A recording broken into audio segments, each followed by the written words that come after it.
I used to have a friend who did work in the search and rescue industry. Well, let's just say that he started working in 2016. He was in training because his parents were both search and rescue people. They normally go to places in the country to maybe be just do some cases. They eventually respond to a lot of them.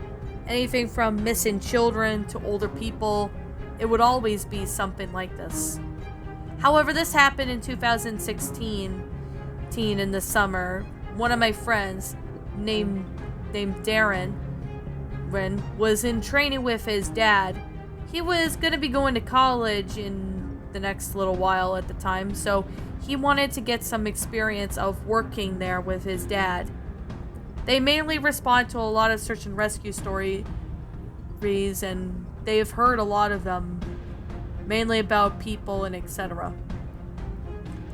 They, on the other hand, happen to know very big in the area. Darren's dad will call him Jaden. Jaden had been on search and rescue missions for a while, and apparently they got a call saying that a man around the age of 45 was missing last week, and his wife had been worried about him for the past couple days after not returning from the campsite. Well, the search and rescue people were there, and they ended up going to where the last camping site was, from what the wife said. Now, when they arrived, Darren and Jaden got there. Darren's father ended up looking over and seeing that there might have been some trails.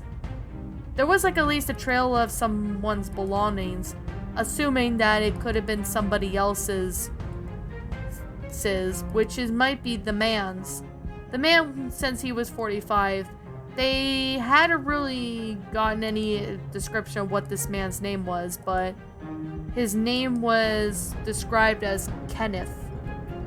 As they were walking through the forest, they used the canine unit to see if they could find any source of where the man would be.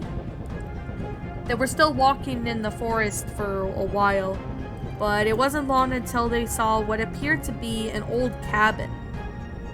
This old cabin might have been maybe at least a few years old, maybe longer, because it looked abandoned.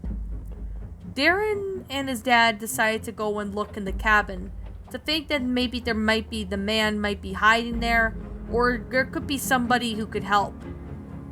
They entered there and called out if anyone was there, but they ended up looking around and calling out the man Kenneth's name at least a couple times.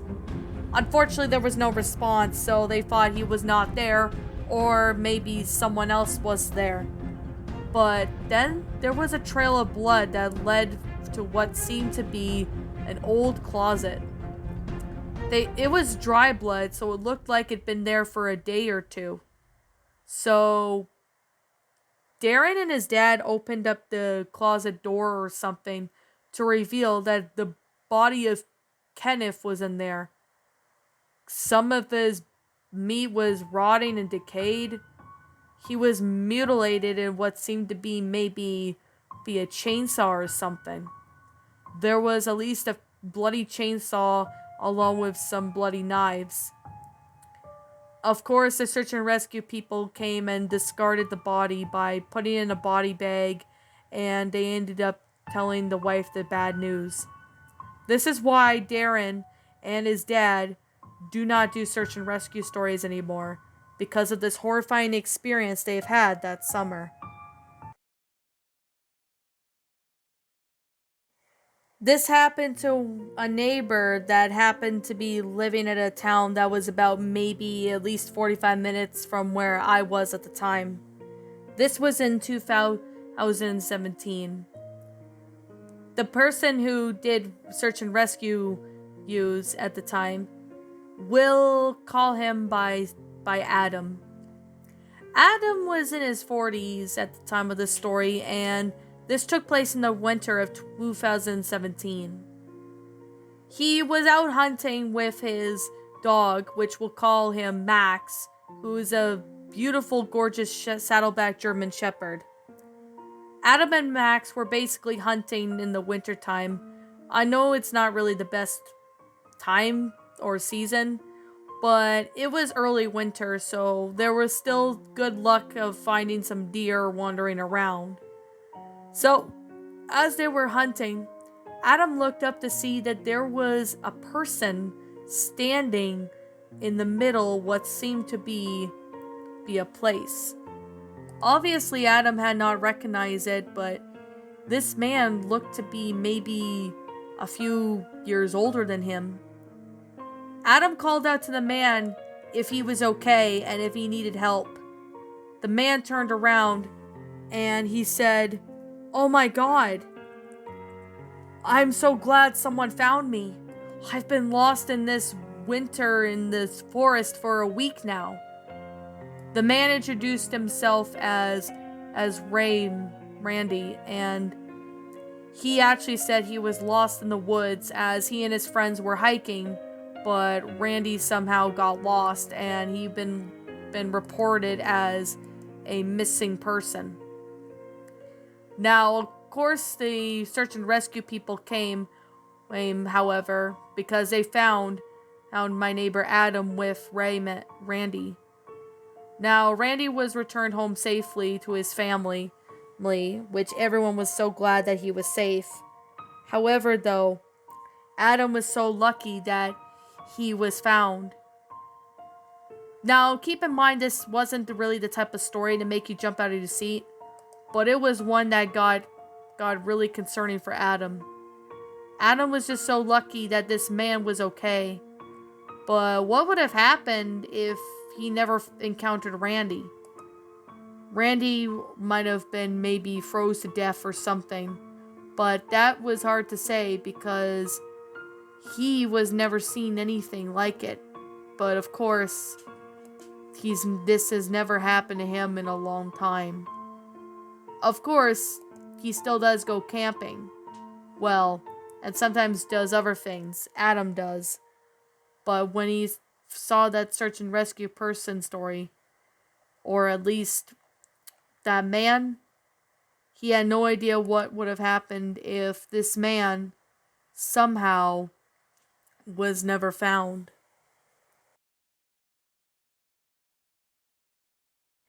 This happened sometime in 2009 or 2010. There was one of my dad's friends, which we'll call him Dennis for the sake of the story. Dennis was a search and rescue officer, and he always had a canine unit wherever he went. In the summer around 2009 or 2010, Dennis had responded to a call that really disturbed him. There was a call about a missing couple who happened to be getting kidnapped while they were driving home from their vacation. What happened was a group of men had somehow pulled them over with the van, with their car, claiming to be the cops, where the couple had somehow mysteriously disappeared. Police had issued the search and rescue team to search the woods, and that's what Dennis did. Dennis got his canine unit, which was 2 German Shepherds, and their names were Nibbles and Spock. As Nibbles and Spock were sniffing the camp area where the couple was last seen, they ended up venturing off into the forest a lot more further than they expected. As they kept walking, though, they ended up looking over to see that there was at least some people, or at least some footsteps that appears to be in mud. Dennis and the dogs ended up following the path, thinking that it could have been the couple, or maybe it could have been people who took them. The last they saw their car was on the side, and all the doors looked like they had been opened, tires had been slashed, and etc. Now, Dennis ventured off into the forest along with his search and rescue team splitting up. They were calling for the couple's name and calling out if anyone was there and if they had any information about the couple. However, though, when Dennis looked up, he could see that there were at least some blood splatters on the tree. Assuming that something happened, Dennis kept going. He called out if anyone was there again and again. There was no response though, as he just kept calling out. However, though, there happened to be a group of people walking in the forest up ahead, carrying what seemed to be bodies. It took them to inspect that it was the couple, but they were dead. Somehow something must have killed them, but he is not sure what. The search and rescue people filed the police, and that's when the cops ended up arriving at the scene and taking down every note that the search and rescue people got. The couple, unfortunately, was killed. The men, however, were found, and they were arrested at least 2 months later and sent to prison for a long time. This story has come to show you that search and rescue stories can be very disturbing, but some experiences can also have rewarding jobs. I guess it depends on how long you've been working as a search and rescue officer.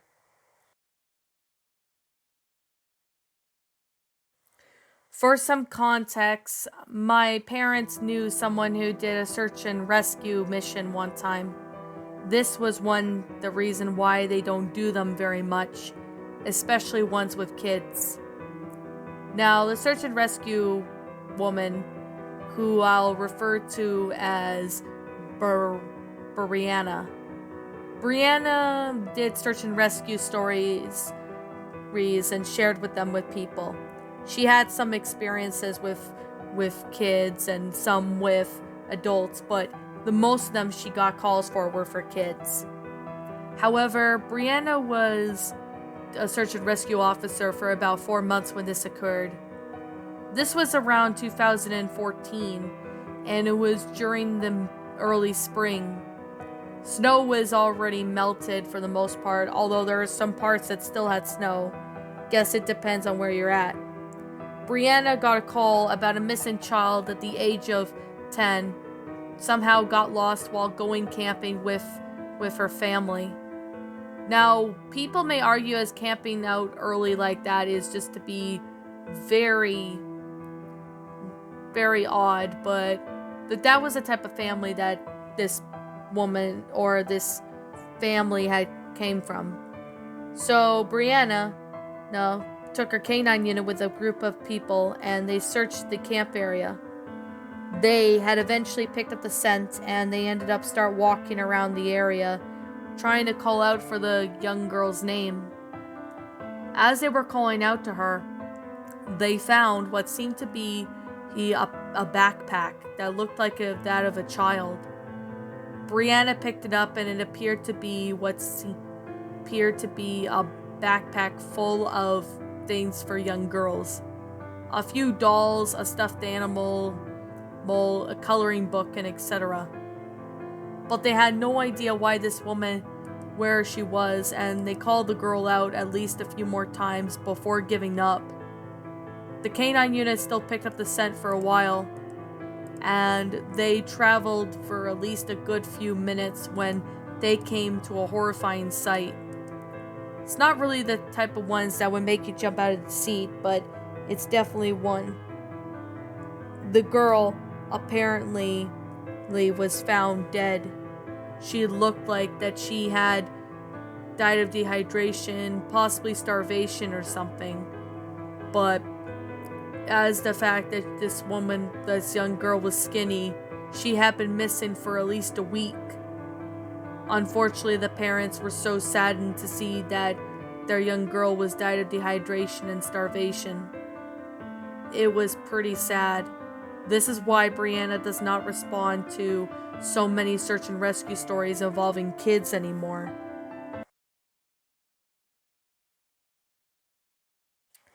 This happened to one of my friends who happened to call a search and rescue officer at this time. Now, one of my friends, which we'll call her Emily, was in her early 20s, and she and her boyfriend were going on a hike in the forest. It was sometime, I guess, in the fall, where the air was starting to get more crisp and even the weather was starting to change. Soon it was going to be winter, so Emily and her boyfriend decided to go hike through a very popular trail that they go through every year. They mainly do it every time in the summer too, but since it was fall and that it was going to be cold again soon, it was starting to get chilly, so they decided to go walk through that path at least the last time before it starts snowing.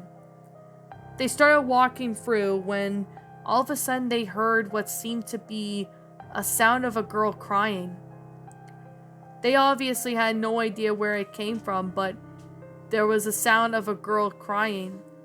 It sounded like she might have been 17 or something. Emily called out if anyone was there and asked if this girl needed help, but there was no response about who this girl was or where she was located. They followed the sound of the crying, thinking that maybe they can help the girl figure out what's going on if she was lost.